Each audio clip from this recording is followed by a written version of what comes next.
Dort goes over out of his way, and this is what gets the reaction from Jokic. So it was just a necessary move and a necessary reaction by me. That right there is the play that broke the internet. A 3-time MVP, just weeks removed from a knee injury that kept him out for a month, deliberately tripped and sent crashing to the hardwood. What Jokic did next had the entire arena holding its breath, and what he said after the game might have just ignited the nastiest rivalry in basketball. The powder keg. Now, before we even get into the incident itself, you need to understand something. This game on February 27th, 2026, between the Denver Nuggets and the Oklahoma City Thunder, this was not just another regular season basketball game, not even close. This was a collision course that had been building for months, fueled by playoff grudges, divisional hatred, and a level of physicality that had officials blowing whistles before the ball was even inbounded. And if you weren't paying attention to what was happening in the first 3 quarters, you would have completely missed all the warning signs that this game was about to boil over into something ugly. Let's rewind. The Oklahoma City Thunder entered this contest as the defending NBA champions, fresh off a 4-3 upset over Denver in the previous season's Western Conference semifinals. That series was an absolute war. Nikola Jokic dropped 42 points and 22 rebounds in Game 1. Aaron Gordon hit a game-winning 3 to steal home court, and it looked like Denver was about to roll. But the Thunder responded with a 149-106 demolition in Game 2, and from that point on, OKC seized control of the series. They won 3 of the next 4 games and eventually closed the whole thing out in Game 7 with a 125-93 blowout in Oklahoma City, with Shai Gilgeous-Alexander pouring in 35 points in what can only be described as a complete and total dismantling of the Nuggets on their home floor. That loss haunted Denver all summer long, and by the time February rolled around, the Nuggets were desperate for payback, desperate to prove that the championship DNA they showed in 2023 hadn't disappeared. But here's the problem. Denver was struggling. They had gone 4-7 since Jokic returned from a month-long absence due to a hyperextended left knee, and their clutch performance was abysmal. Just 1-6 in close games during that stretch. The Nuggets were a team that couldn't finish, couldn't close, and couldn't seem to find the killer instinct that had carried them to a championship just 2 years prior. On the other side, the Thunder were welcoming back their own star. Shai Gilgeous-Alexander was making his return after missing 9 games with an abdominal strain, and the Paycom Center crowd was absolutely electric for it. The energy inside that building was playoff level from the moment the doors opened. Nuggets interim coach David Adelman made the team's intentions crystal clear before tip-off. We're not going to play the way we did in Denver. Like I said, we're going to be physical with these guys. And that's exactly what Denver did. From the opening tip, the Nuggets came out swinging, sometimes literally. Within the first 2 minutes of the game, Jokic shoved Thunder center Isaiah Hartenstein during a dead ball situation, and then made post-whistle forearm contact with Gilgeous-Alexander. Now, what happened next set the entire tone for the evening. Gilgeous-Alexander, clearly frustrated by the contact, grabbed the basketball and threw it directly at Jokic. Officials immediately hit SGA with a technical foul, but here's the part that had Thunder fans fuming. Jokic received nothing. The crew chief later explained that Jokic's contact did not rise to the level of an unsportsmanlike act, while SGA's throw absolutely did. And just like that, less than 3 minutes into the game, the fuse was already lit. But the physicality didn't stop there, not even a little bit. Jokic picked up his second personal foul early in the first quarter and began tangling with Jalen Williams in post battles that featured constant pushes, grabs, and jersey tugs. These weren't subtle either. Officials had to physically separate Jokic and Williams multiple times before the ball was even inbounded, which tells you everything you need to know about how intense this game was from the very beginning. In the backcourt, Jokic got entangled with both Lu Dort and Aaron Wiggins during live play while the ball was on the other end of the floor. Players were grabbing, holding, and bumping each other away from the action, and the officials were struggling to keep a lid on it. The Nuggets bench caught a third quarter technical foul amid all the trash talking and shoving that was going on between both sides. Thunder coach Mark Daigneault acknowledged just how familiar these two teams were with each other, and how that familiarity was breeding contempt on the floor. These are 2 teams that played each other in a 7-game series. We're in the same division. And that familiarity breeds a very specific kind of basketball. The kind where every screen is a weapon, every box out is a battle, and every dead ball is an opportunity to send a message. These players know each other's tendencies, each other's breaking points, and each other's buttons. And on this night, everybody was pressing every single one of those buttons. Now, through all of this, Denver actually had control of the scoreboard for a good portion of the game. They led 59-50 at halftime after hitting 11 of 20 from 3-point range. Jamal Murray was cooking despite being questionable with an illness, and Jokic was well on his way to his league-leading 22nd triple-double of the season, his 186th career triple-double. But the Thunder chipped away. SGA dropped 14 in the third quarter, pulling OKC within 6 heading into the fourth. And then Lu Dort started getting hot, hitting a go-ahead three-pointer to put the Thunder up 86-85 and adding a mid-range jumper to keep the pressure on. Dort was playing with a level of confidence and aggression that was putting Denver on its heels, and the crowd was feeding off every single bucket. That's when Jokic checked back in at the 9:30 mark of the fourth quarter. And with the game teetering on a razor's edge, with OKC holding a slim 98-96 lead after a Jared McCain basket, that is when everything exploded. Because what Lu Dort did next with 8:03 left on the clock would turn this basketball game into an all-out war. The cheap shot and the eruption. So here's the scene. Fourth quarter, 8:03 on the clock. Oklahoma City just scored to take a 98-96 lead. Both teams are running back up the floor in transition. And that's when Lu Dort, jogging parallel to Nikola Jokic, extended his right leg and hip-checked Jokic near the knee, sending the three-time MVP crashing to the hardwood. This is a man who just came back from a hyperextended knee, a man who missed an entire month of basketball because of that same knee. And now he's sprawled out on the floor because a defender deliberately went out of his way to trip him in a moment that had absolutely nothing to do with a basketball play. The broadcast commentators saw it in real time and immediately started breaking down the replay. We're going to look at it again. It looks to me like Dort at the, as he sees Jokic come up the floor. And that pause right there is critical because what the replay showed was damning. That little motion and the right leg stick out is what started this, and then the pushing ensues. Now what happened next is what truly sent shockwaves through the basketball world. Nikola Jokic, a man known for his calm, almost stoic demeanor on the basketball court, sprang up from the floor and got directly in Lu Dort's face, chest to chest, eye to eye. And the look in Jokic's eyes was something we almost never see from this man. It's right in the face of Dort. Jalen Williams comes in. That's when Jalen Williams rushed over to defend his teammate, shoving Jokic and grabbing at his jersey. Jokic responded by swiping his arm near Williams' head. Officials later ruled it was a defensive motion, not a punch, and the two of them locked up in a scrum that required coaches, teammates, and officials to break apart. Bodies were tangled, jerseys were stretched, and for a moment it looked like this thing might spiral completely out of control. Didn't look like he threw a punch, but that's what the officials are going to look at. And then the commentators zoomed in on something that told the entire story without a single word being spoken.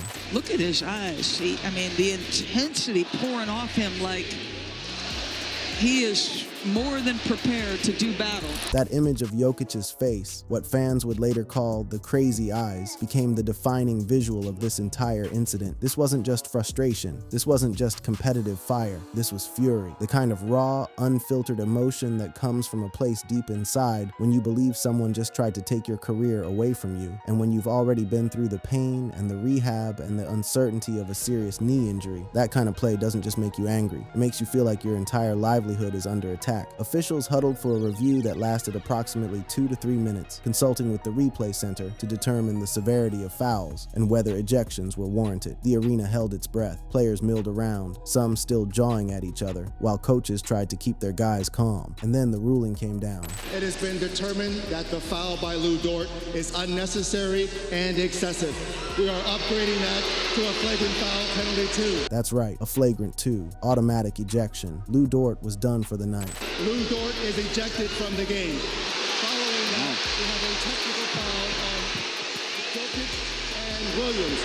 And for context, the crew chief's full explanation in the official NBA pool report stated that Dort's contact was deemed unnecessary and excessive with a high potential for injury, and also because the contact led to an altercation that did not dissolve. Jokic and Jalen Williams each received offsetting technical fouls, but neither was ejected because the officials confirmed no punches were thrown. Now here's where the debate gets heated. The commentators themselves weren't fully on board with the severity of the call. I'm very surprised they did a flagrant 2. I understand the flagrant 1. It's unnecessary physical contact. And that split in opinion, flagrant 1 versus flagrant 2, became the central talking point across every basketball media outlet in the country. Do you agree with it being a flagrant 2? I thought it was a flagrant 1, to be perfectly frank with you. The Inside the NBA crew was equally divided. Shaquille O'Neal downplayed the entire thing, suggesting it was just competitive contact that happens in physical games. I wouldn't say it's a flagrant 2. It's just a media, like it's not even a hard check. It's just like a medium check. Shaq even went so far as to defend the physicality as part of the game's DNA.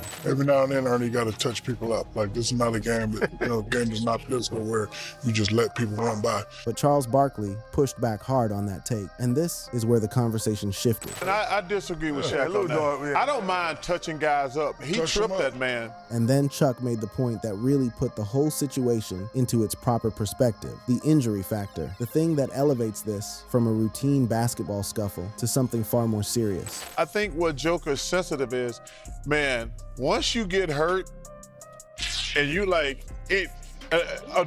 you can, especially when somebody do something that's dirty. And that's exactly the crux of this whole thing. When a player who just came back from a serious knee injury gets tripped by the knee, the reaction isn't just about basketball anymore. It's about livelihood. It's about career. It's about the fear that one reckless play could take everything away from you in an instant. Meanwhile, the Thunder went on to win the game 127-121 in overtime, with SGA sitting out the extra period due to a minute's restriction. Dort finished with 12 points and 5 rebounds before his ejection. Jokic completed his triple-double, 23 points, 17 rebounds, and 14 assists, but shot just 9 of 25 from the field. Jamal Murray kept Denver alive with 39 points despite being questionable with illness, but it wasn't enough. Denver's clutch struggles continued, but honestly, the final score was almost irrelevant at that point because what everybody wanted to talk about was what Jokic, Dort, and the coaches had to say after the final buzzer. The aftermath and what comes next. Now, the post-game press conferences are where this story really takes on a life of its own, because every single person who stepped up to that microphone had a different take, a different agenda, and a different message they wanted to send to the rest of the basketball world. Let's start with the man at the center of it all. Nikola Jokic, still visibly heated, was asked directly about the foul, and his response was vintage Jokic, blunt, direct, and absolutely loaded with meaning beneath the surface. Obviously, it was a chippy game. What was your perspective on the foul Dort committed? And here's what Jokic said in response. It is what it is, I'm not going to comment. It's unnecessary move and unnecessary reaction. There is no such a thing. But then he continued, and what he said next became the most quoted line of the entire incident. I think they're not supposed to be those things on the basketball floor, so it was just an unnecessary move and unnecessary reaction by me. Unnecessary move and unnecessary reaction. That line hit different because Jokic wasn't just describing what happened on the court. He was drawing a line in the sand. He was saying that what Dort did doesn't belong in basketball, period. And that his response, standing up, getting in Dort's face, refusing to back down, was exactly what the moment called for. He wasn't apologizing for his intensity. He was justifying it. When pressed about whether his frustration had been building throughout the game, Jokic deflected with the composure of a man who's been through playoff wars and come out the other side with a championship ring. We know they're trippy, they're handy, they're a little bit, on the edge, but I think we responded well. And when asked about the review process and whether he feared ejection, Jokic's answer was almost dismissive, like the question itself was beneath him. I did want to ask, did you think you were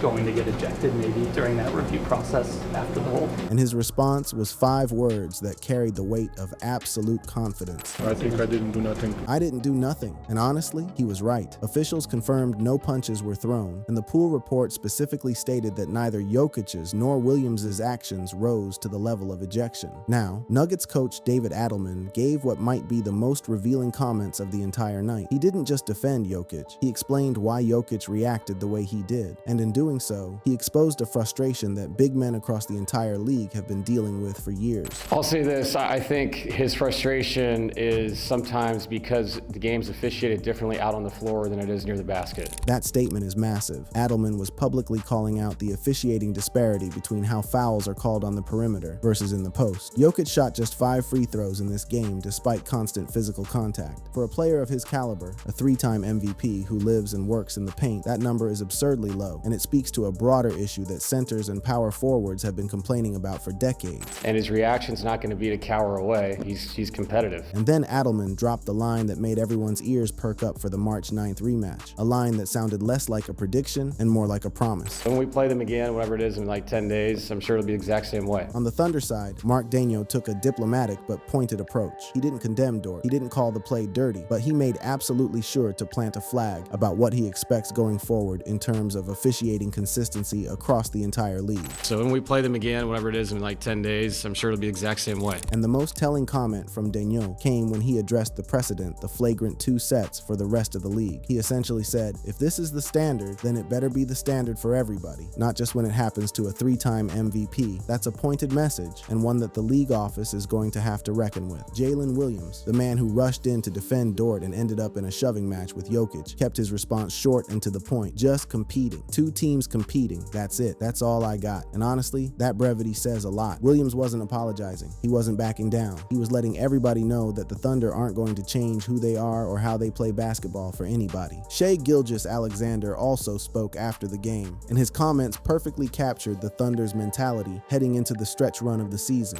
Wanted to win really badly, and they were going at it. They're obviously a high-level team. We're a high-level team. And then SGA defended his teammate directly, pushing back against the narrative that Dort is some kind of villain. Yeah, I'm not too.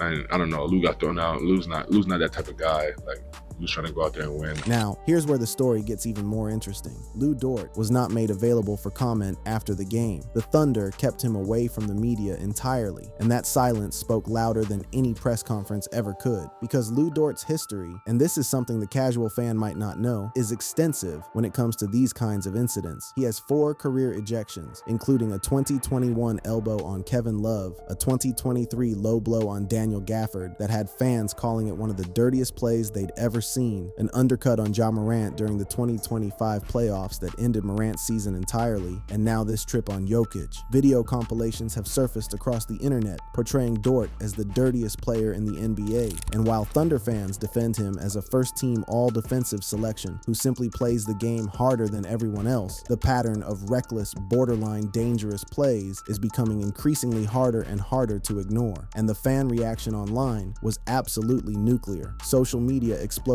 with calls for a suspension, some demanding as many as 10 games, while others defended Dort's play as nothing more than competitive physicality in a chippy game that got out of hand. As of March 1st, 2026, the NBA has not announced any additional discipline beyond the in-game ejection, though fines remain a possibility. Dwayne Wade and Udonis Haslem, watching from the broadcast booth, summed up what the rest of the basketball world was thinking about this matchup and its future implications. This felt like a potential Western Conference Finals game. It was electric, UD. And that right there is the biggest takeaway from this entire situation. This Nuggets-Thunder rivalry is no longer just a regular season fixture on the NBA calendar. It's becoming one of the most intense, physical, and emotionally charged matchups in the entire league. With the next meeting set for March 9th, with players potentially returning from injury on both sides, and with the memory of this altercation fresh in everyone's minds, the next chapter of this rivalry might be even more explosive than this one, because if there's one thing we learned from this game, it's that Nikola Jokic will not back down. Lou Dort will not change. And the next time these 2 teams share the floor, everybody better be watching, because this thing is far from over. Click on one of the cards on your screen to see more videos like this.